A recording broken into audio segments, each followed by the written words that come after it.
Hi, I'm Jack Balkin. I'm the director of the Information Society Project. This is the first panel. Somebody obviously liked the panel. They're whistling. This is the first panel on emerging technologies, and it's just about the general question of propaganda. We have for this panel Jason Stanley from Yale Law School, Nicole Curato from the University of Canberra, right, in Australia, and finally Renee DiResta from Stanford. What's going to happen is Jason wanted me to interview him. So I'm going to ask him questions, and at 15 minutes, please tell me to stop, okay? Because I'll just keep asking him questions. And then Nicole is going to speak for 15 minutes, and then Renee will. Then I will ask more questions, and then we will open it up for everyone to talk about the general topic of propaganda. So let me begin with you, Jason. You've been writing about propaganda for many years now, right? And you don't seem to have settled on a definition yet. So what's your current view of what we mean by propaganda? So first of all, thanks to Jack and Chinmay for inviting me. And Jack and I have been teaching this class, Language and Power, for some years now. So whatever I say is going to be some mixture of Jack's input and my reactions. So originally, there was a sort of, I took up a standard characterization. I mean, what I view as sort of a classical characterization of propaganda, that propaganda cuts off rational deliberation and uses non-rational means to mobilize people. Now, there's a couple problems with this. First, there's a less significant problem and then a more significant problem.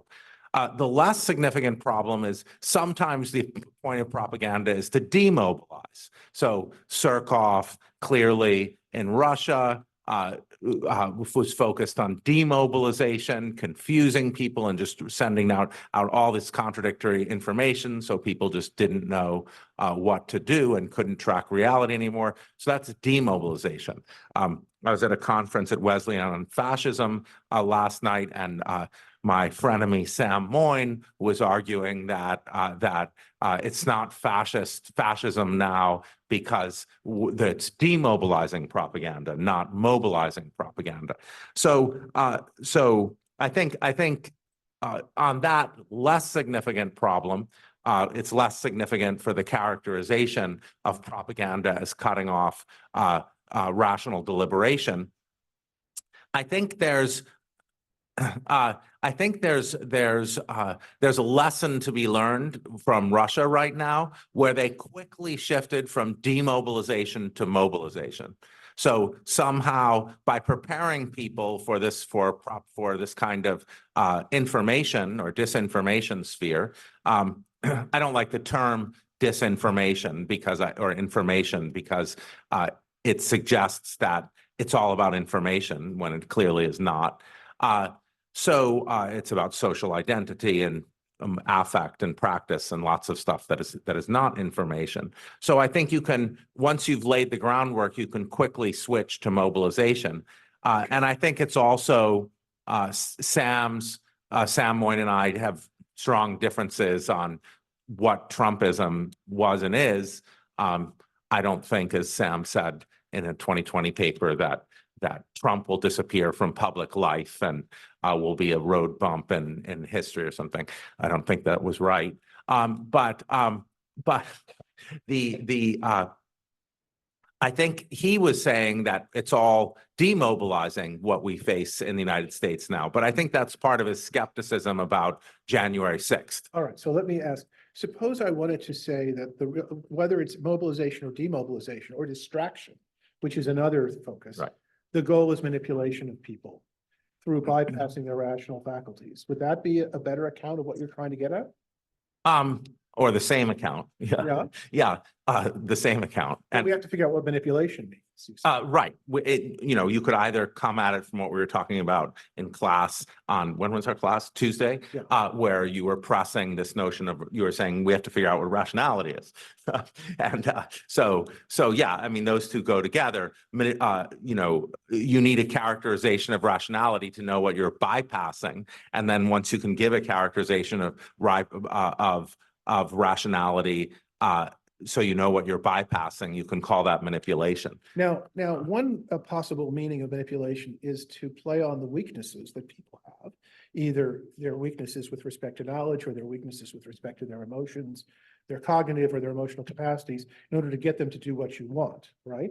Right. But that wouldn't necessarily require that you completely bypass the rationality. You're just playing on weaknesses that people might have. Yeah, that's right. I mean, there's that Megan Hisk paper that we didn't discuss in class, but we assigned, and she points out quite rightly that propaganda can sometimes, I mean, this is a slightly different point. Propaganda can sometimes just play on people's fears in this sense that, it's, I think she calls it, what does she call it? Propaganda of power. So you just lie to show how much power you have and intimidate. And people are perfectly aware that what you're saying is false, but you're scaring them. I mean, that's rational. That's practically rational. That kind of propaganda. It's what Putin often does. Right. But so that's one category. But you're suggesting something different. Well, for example, people have incomplete knowledge about the world. Right. They don't know what's going on in other countries. They don't even know what's going on in their country. They're mostly concerned with their own lives and their own concerns. So if I provide people with facts, plain facts, they could even be true facts, I can nevertheless manipulate them, can't I? Yes, that's right. By manipulating what information is available, you can, I mean, Timothy Williamson's argued this recently. You can say that the Nazis were convinced Nazis were perfectly rational if you say the information people were provided, started out with just something about Jews being these evil people. Yeah, similarly, people are very concerned about their children's future. They're very concerned about their own health. They're concerned about their relatives and loved ones. They're concerned about the future of their country. You're making several different points, and I can't really. I was going to follow. So therefore, if you get people to be afraid, right, you can manipulate them through fear because of the things they care about. That's right, but then it gets more to irrationally manipulating them because it's not. So let's get back to your other point, which was really powerful, but this one's less powerful.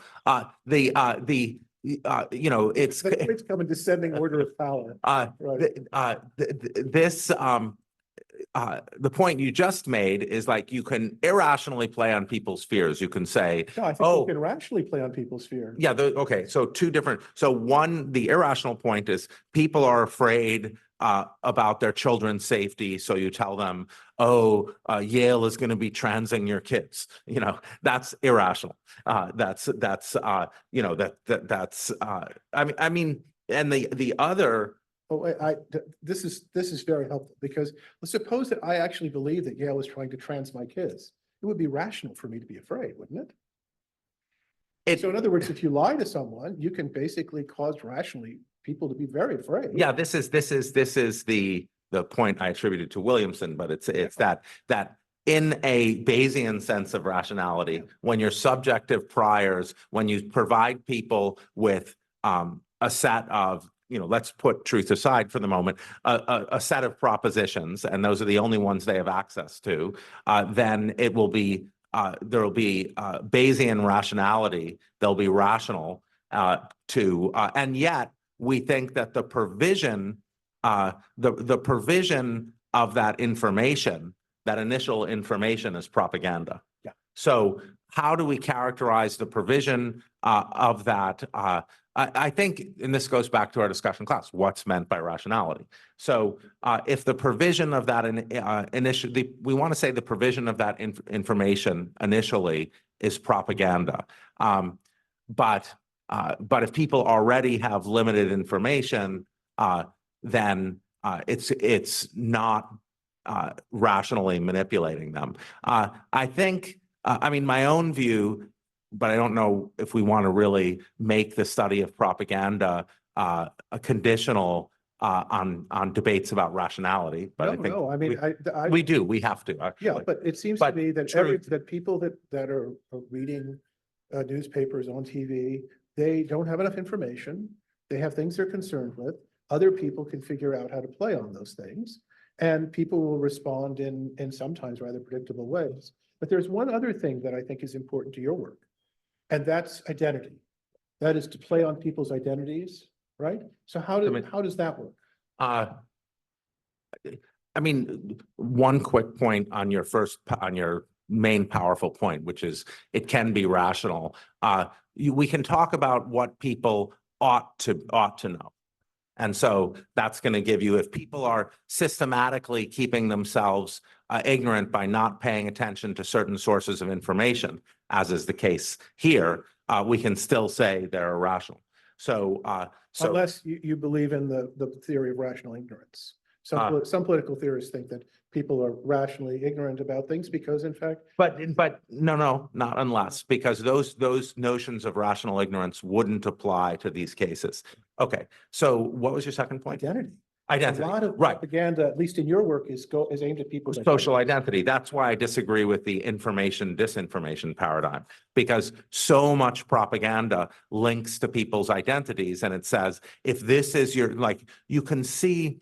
I was watching an interview with a UFC fighter. Sorry, I'm just sort of like, my obsession with right-wing stuff somehow got me into my internet showing me UFC videos. So, and this UFC fighter was like, I'm the real working class Trump supporting, not him.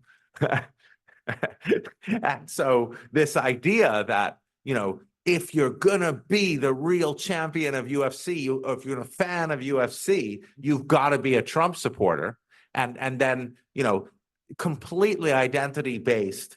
So there are two issues. One, and is that doesn't seem to trust. me have anything to do with Well, information. one is trust, and the other is threat. So you might believe things that are false or manipulatable because you trust a source, and that has to do with a notion of a common identity. Or it might be that that playing on your fear that you'll lose status in society, or that the group that you identify with is being threatened in some way, might also be a way to mobilize you and move you. Might, I mean, that is the main way.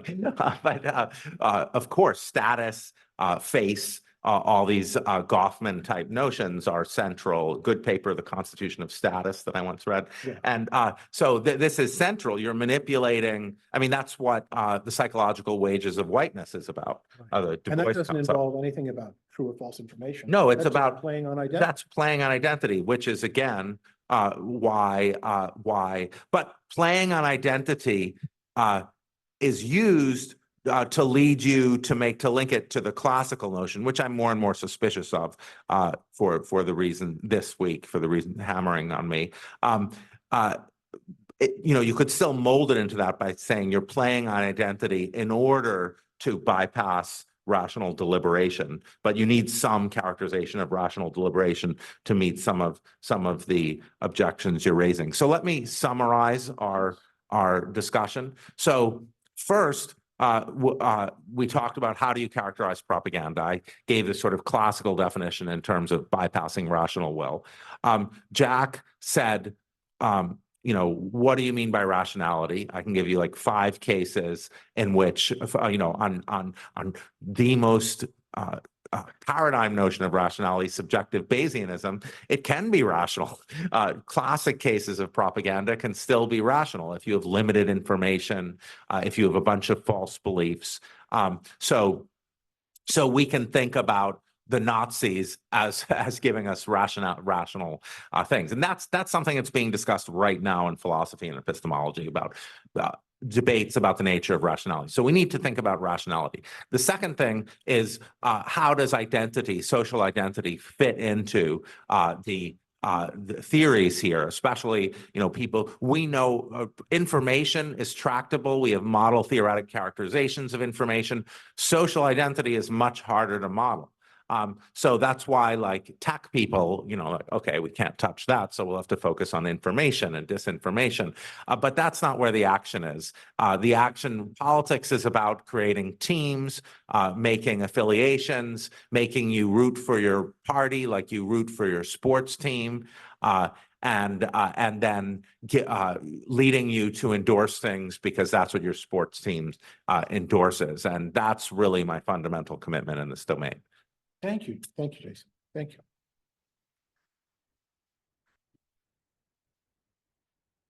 Nicole, can you top that? I don't know. Absolutely. Absolutely. Okay. So I have a slideshow. Can we just please share the slides, or Okay. Jason and I can swap as well? Yeah. That's much better.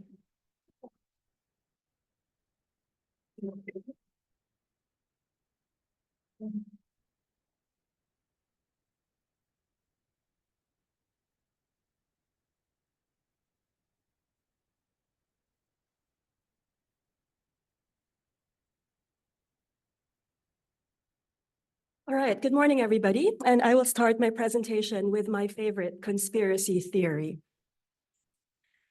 The golden age of the Philippines is about to come. At least according to a YouTube channel that produces explainers on current events. Philippine President Ferdinand Marcos Jr. is making progress in unlocking quadrillions of dollars of gold reserves, 2,832,250 million to be exact, after his meetings with World Bank officials. The process takes time as legal procedures need to be followed, but there is no need to fret. Prosperity is in the country's destiny. The Philippines is sitting on a mountain of gold, as it was written in the Book of Solomon.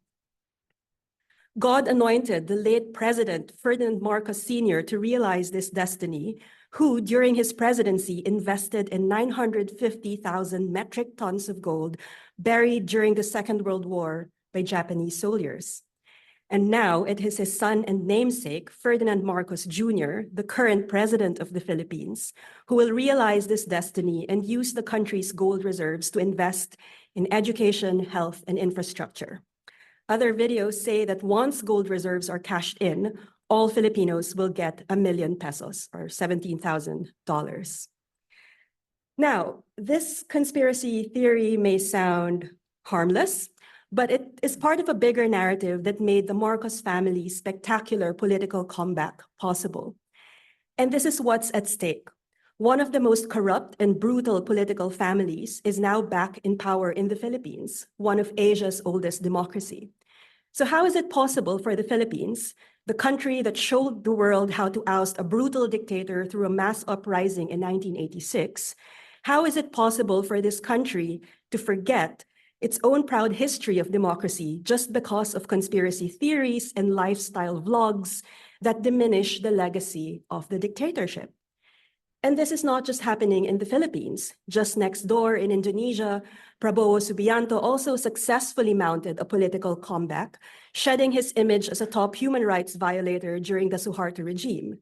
Today, he is a cuddly, caring, and dancing grandfather, the new president of Indonesia. So far from the aggressive and hateful fake news that we encountered in 2016, what we are seeing now are narratives of good vibes and toxic positivity. Depoliticizing narratives have now taken charge of the public sphere. And the question is, why are these narratives, such as the Marcos gold myth, resonant? Why are they gaining traction among the public? And one popular interpretation is that Filipinos have lost their free will because of disinformation. Filipinos are naive citizens desperate for quick solutions to deep-rooted problems, and this is why people fall for the Marcos gold myth and vote the Marcos family back in power. And we hear this interpretation a lot. In this interpretation, the Marcoses' power and money to bankroll a mega industry of disinformation, combined with Meta's irresponsibility and some other forms of technological alchemy, distorted our public sphere. And I'm sure this is a dominant interpretation, not just in the Philippines, but in many other contexts. And I see the point of these interpretations. My colleagues who put forward this interpretation are people I respect and are dear to me, but I'm not entirely persuaded. And why do I find this interpretation unhelpful? Why is it dangerous to portray Filipinos who fall for disinformation and conspiracy theory as naive and manipulable citizens? And this is where the normative theory comes in. Because I think once we see our fellow citizens as people who have lost their free will, we turn to techno-chauvinist solutions and assume that technological solutions are the best and superior to people-based solutions, because there's no way people can talk to each other based on reason. Only tech can make a difference. And if we see our fellow citizens as enemies who voted for corrupt politicians, we forget that someone benefits from a divided public sphere. We forget that people in power further entrench their power when they pit fellow citizens against each other. We lose our capacity for empathy. So what can we do? I have two propositions. First, a pathway forward is to take a longer view of disinformation or false narratives and interpret their resonance through the lens of empathy. But empathy is not enough. Empathy can easily collapse into sentimentality. We want to understand who believe in the gold myth, for example, but we don't want to romanticize them. We need to politicize empathy. Hence my second suggestion. We need to craft spaces for dialogue and deliberation to diagnose pathologies in the public sphere and co-generate plausible plans of action that restore basic rules for public discourse befitting the age of communicative abundance. So that is the argument. Let me discuss the first point. So for over a decade, I have conducted field research in communities that describe themselves as Marcos loyalists. The gold myth I described earlier had been deeply embedded in the nation's social imaginary long before disinformation took off in social media. So my research participants, for example, I met a research participant in their 40s. They told me that they grew up hearing stories of treasure hunters going on perilous expeditions to find gold buried during the Second World War. One recalled a neighbor who suddenly and suspiciously had money to buy a brand new motorcycle and open a hair salon downtown. And no one dared to ask the neighbor where the money came from. Of course, it's impolite to do so, but there was a rumor that their neighbor's distant relative lucked out in finding the treasure, and the motorcycle and the hair salon were the cut they took from the relative's treasure trove. So I asked my research participant in jest, "Did you get a cut too?" No, they responded. "I'll wait for my 1 million, they said, chuckling. By 1 million, they meant the cut they would get from the Marcoses once the gold reserves are cashed in. So how do I make sense of this encounter? Well, I interpret it this way. Filipinos see unexplained wealth every day. The neighbor across the road who got a new motorcycle, the newly elected mayor who started sporting a Rolex, the customs official that suddenly had funds for home renovation. And a society with credible institutions would allow ordinary citizens to interrogate unexplained wealth. Seeing corrupt politicians behind bars provides closure to the story of accountability. But this is not the Philippine society.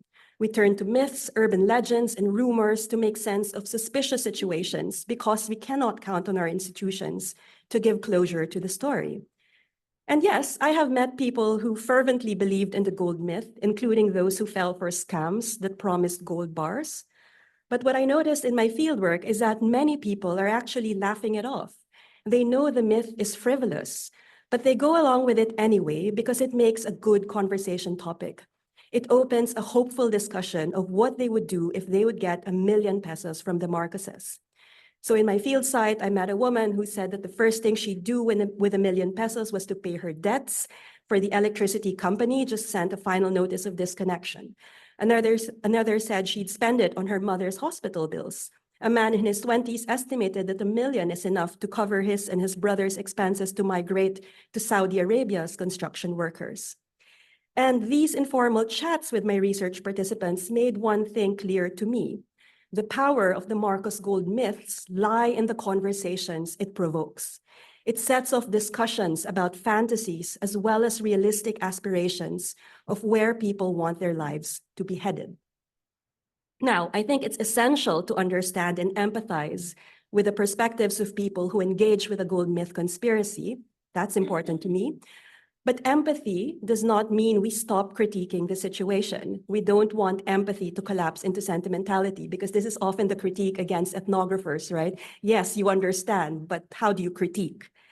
And so I argue that far from fooling Filipinos, the danger of the Marcos gold myth is the constraint it places on people's imagination to pursue plausible political projects on which they can pin their hopes. So what do? I argue that we need to craft spaces for discourse so we can listen to each other, collectively make sense of the pathologies of the public sphere, and articulate a political vision. And as scholars of deliberative democracy, my team and I tried to design a deliberative forum on disinformation, meaning a curated space where everyday people can carefully think about disinformation, learn from experts, and listen to a diverse range of perspectives they otherwise would not hear if they stayed with their discursive enclaves. So the key point here is institutional design. What kind of institutional design is needed in the age of communicative abundance? So this forum that we constructed used the format of a citizens' assembly. Participants were randomly selected to mirror the country's broader demographic composition. It happened online. This is one of our participants. She was our youngest participant. They listened to some experts, deliberated on the dangers created by the spread of so-called fake news, and answered questions of who should be held accountable for the production of disinformation and who should safeguard social media from its harms. And then in the end, participants were asked to generate recommendations for stakeholders leading campaigns on disinformation. And there are several insights from this exercise. I will just focus on two. First, participants situated disinformation as part of a broader problem of money politics. As one participant put it, fake news is just like vote buying. While vote buying pays for votes, fake news pays for voice. And it was a familiar practice for participants, one that predates social media. People in our deliberative forum did not buy into the moral panics about disinformation because they took a longer view of disinformation. For them, the problem is not disinformation, but political equality. And so in the Philippines, 70% of Congress is run by people who inherited their position from a family member. So for our respondents, the solution of tech regulation is fairly marginal. The issue for them is the concentration of political and economic power to a handful of families. Second, participants also recognize that disinformation thrives and cannot be disentangled for economic insecurity.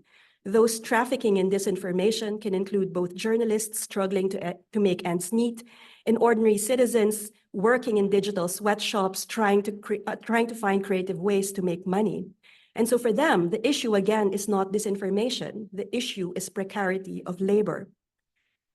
This is my last slide. What's the takeaway from this example? For me, the takeaway is we can tell an alternative story about disinformation. This story of deliberation tells a story of people coming together from different biographical backgrounds and political perspectives, coming together, thinking together, and diagnosing the problem together. And contrary to the dominant narrative of disinformation, the enemy is not the stupid other. The enemy, or the people that should be held accountable, are the people in power. And of course, the question now is how this forum for deliberation can be scaled up and how we can structure our public sphere to be like this more often. I have a lot of ideas, but time is up, so let's just leave the discussion for another time. So thanks for your attention.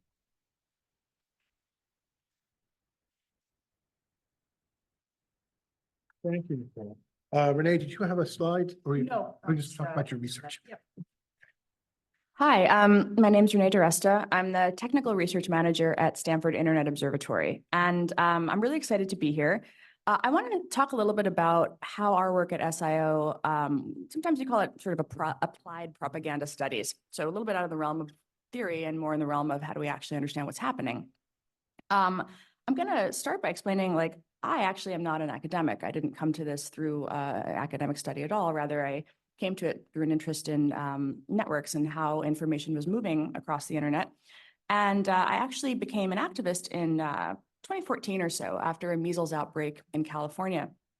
And I wanted to persuade people to support a pro-vaccine law in California, just as an ordinary mom who was pissed off about my kid all of a sudden being exposed to measles. So I did what other people were doing at the time. I connected with other moms who were equally pissed off, and we made a Facebook page. And then for the next 6 months, I had one of those sort of foundationally formative experiences growing a movement, right? I had a day job. I was had a startup actually at the time. I was in tech. And I was very interested in understanding how the anti-vaccine movement had grown. Why was it such a powerhouse already, where even though California was about 85% vaccinated, 90% vaccinated in most places, the overwhelming prevalence of the narratives on the internet were anti-vaccine. And I said that there's a real difference in how these different groups are using the systems. So I started paying a lot of attention to the algorithms and affordances of social media and how in aggregate they comprised a playing field, a place on which a persuasion game was being played, a means for attracting share of voice, a means for making your position look like the dominant position, a means for appealing and pulling people over.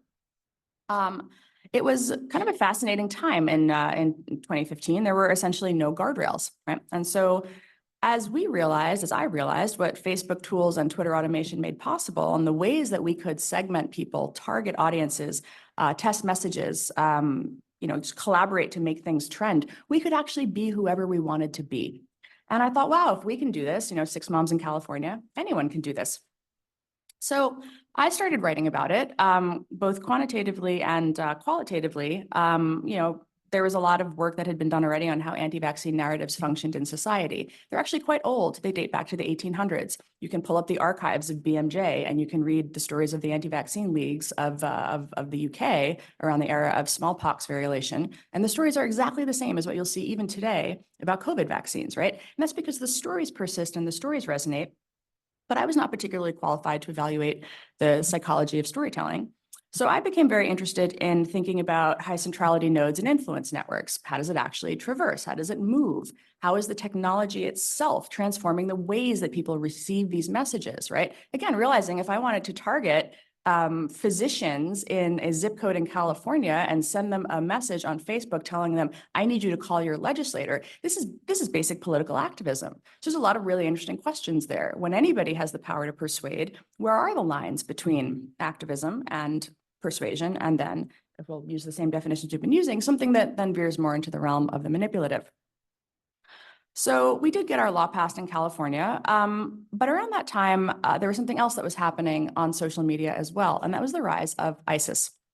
And so through a series of kind of unexpected events, I had begun doing a lot of writing on the mechanics of networks, right, of networked speech, of ways in which communities were intersecting. And actually, quite often in the realm of the anti-vaccine stuff I was doing, the extent to which public health was not playing the same game. It was not in the same conversations. They had no high centrality nodes. There were no influencers. It was two completely different conversations.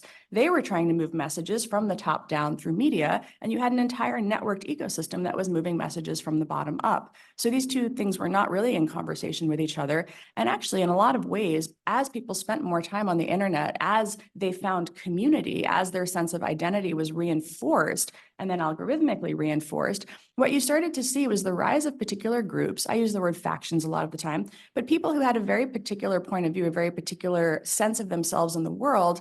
And by being able to be active on the internet, they were investing in the messages. They were investing in the identity. They were reinforcing it through every share, through every new friend that they made. And this was something that top-down public health messaging was not able to intersect with. It was not able to compete with.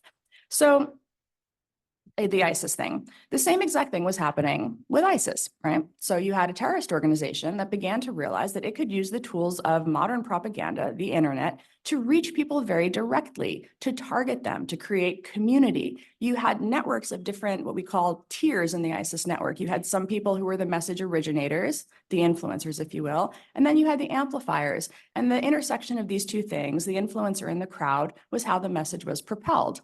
There was another technological intersection. People had camera phones. This created kind of a perverse incentive to produce what we might call propaganda of the deed, right? Atrocity porn, or the sort of horrors that would also gather attention, and platforms would play whack-a-mole. People focus a lot on that aspect of ISIS, but the other thing that we were seeing was the recognition that they could produce videos. I don't know how many people in the room have seen a video called No Respite. It's sort of terrorist recruiting propaganda 101, but it turned it into a video game. It was one of, it is still a video that I think about. It's 5 minutes long, and you feel compelled to watch it to the end. It's an extraordinary piece of propaganda. And what was so interesting about ISIS was that this was also overt. There was the black flag iconography, right? There was a movement, there was a vision. There were jihadi brides who would go over and begin posting as them, influencer kind of content that you would see on Instagram of their new lives with their husbands, sometimes praying, sometimes with rifles, sometimes with kittens. And so you had this creation of community and essentially a brand, right? And this is where you get into this intersection of propaganda and the sort of very old work from the 1920s of essentially propaganda as public relations and branding. And the realization that a terrorist organization had figured out how to do this. And the US government, the governments of Europe, as boys were going over, as boys were signing up and declaring allegiance to ISIS and committing atrocities, did not know how to respond. And that's because, again, you have the appeal of online community creation. You have the appeal in which people are engaging on a foundationally deeper level about some deep-rooted offline dissatisfaction. But the counter message from the government is you shouldn't go be a terrorist. Or the United States government State Department created a hashtag think again, turn away, as if hashtag think again, turn away messages attributed to the US State Department are going to be particularly persuasive in breaking that recruitment chain. So what happened next? Well, as we were doing this work on ISIS, I got somewhat involved in the Obama administration efforts to figure out how to counter this. We started realizing that you shouldn't design a response to one terrorist organization, right? There are other ways that the government is going to deal with that terrorist organization. But again, if random people could do this, random people could be whomever they wanted and grow a movement. And if a terrorist organization could do it, well, that meant state actors were doing it too. And so sure enough, this was around the time when the Internet Research Agency conversation begins to happen. And this is, I was doing the work on ISIS summer through fall of 2015. And as we were having those conversations, we'd begun to realize that Russia was in fact doing it. But again, the question is, what do you do about it? And so what was very interesting about, I wound up getting involved. I ran the analysis of the Russia data sets for the Senate Intelligence Committee. So I did first the analysis of the IRA, and then I did an analysis subsequently of the GRU. So all of a sudden I had access to these two data sets. The first was the Internet Research Agency, and the second was Russian military intelligence.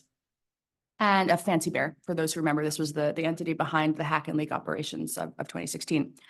And this was sort of a fascinating project because we had two entities tied to Russia, but you had the GRU, which is the kind of evolution of the Russian security state, the way that an intelligence agency would run a propaganda operation. And so they're doing hack and leak to obtain materials. They're creating front media organizations, very Cold War. They create fake journalists. They network into journalist communities, and that's the means of dissemination. But even as they're doing that, and it becomes actually remarkably effective, like that is, I think, the piece of the Russian propaganda operation that was really incredible, was the way in which it changed the conversation. It intersected in really unexpected ways with American conspiratorial communities too, who all of a sudden had a trove of documents that they could go through and look for hidden truths. So actually Pizzagate emerges from the GRU hack and leak operation. Ironically, one of the accounts I had on Facebook that studied anti-vaccine narratives begins to be pushed into Pizzagate groups by the Facebook recommender system, right? So all of a sudden you see the ways in which it's not only the technological means of distribution, it actually becomes the inadvertent recruiting tool, if you will, the inadvertent nudge that then begins to push people into particular communities. Meanwhile, even as the GRU is doing this very, what we might call an old school propaganda operation, the Internet Research Agency has realized that that the American ecosystem, the American political culture has fractured into identitarian factions, and it can simply tap those. So it's not bothering to produce a propaganda of persuasion. It is entirely 100% activation, distraction, entrenchment, and division. So the thing that becomes so interesting to me about this is the extent to which the technological shift, right, the means of reaching people, is actually what creates this sort of shift in the culture of propaganda from being strategically focused on persuasion to rather instead realizing that you can target people and you can reach them where they already are. You don't have to nudge them, you use them where they are. So over the years, SIOs examined information operations now run out of China, Iran, Saudi Arabia, Egypt, Mexico, Jordan, Israel, India, Pakistan, even the US Pentagon. So covert disinformation campaigns became table stakes, right? This was a thing that everybody began to do. So we have a couple papers actually in review on this, because one thing that's so interesting, and I will, I think, address the disinformation critique here, is that as those operations were being uncovered, the focus really became very much zeroed in on the idea of social media disinformation. When what is actually happening is you have an additive strategy. You have a technological shift that has created a new channel. The cost of distribution goes to zero. The cost of reaching people in a very niche level goes to zero. So instead of a mass media broadcast strategy, you see an integration. Russia and China have the mass media broadcast ecosystem. So does the United States. So social media becomes an additive channel, right? And you see new and novel strategies, propaganda of the deed, agents of influence, that then are adapted because the social media ecosystem technology shift enables that.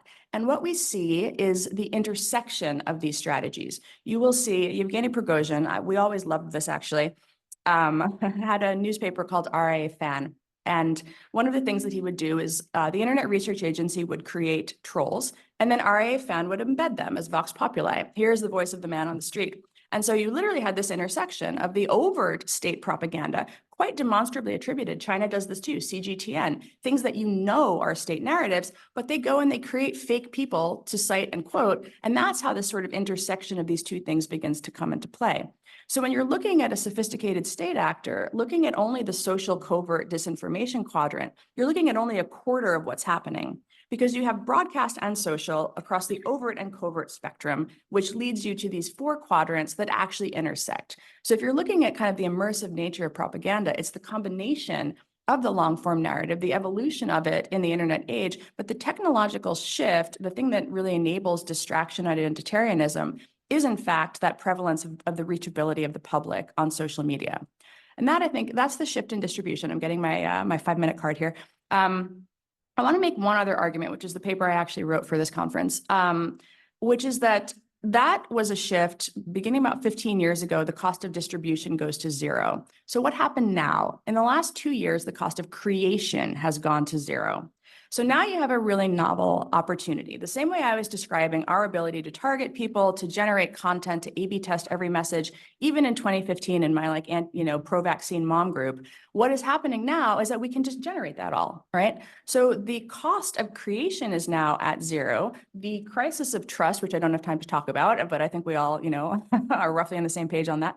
The crisis of trust intersects in some unexpected ways too, because as that devolution into factionalism and identitarianism has persisted, now you have the creation of unreality in which people actually don't know if what they're seeing is real.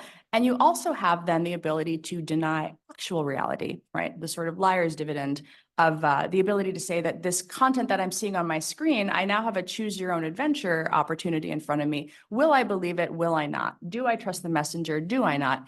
And the novelty, I think, of what we see sophisticated propagandists, foreign and domestic, doing is the entire game is establishing that identity relationship and that sense of trust. So I think the paper that we just, that's in the folder kind of details how generative AI is transforming the types of entities that can participate. The cost of doing so has decreased. It's enabled things like automated chatbots. We have some work coming out on AI generated, the AI bots on Twitter and what they actually do. And then I think the simultaneous cost of distribution and creation both going to zero is where we are today.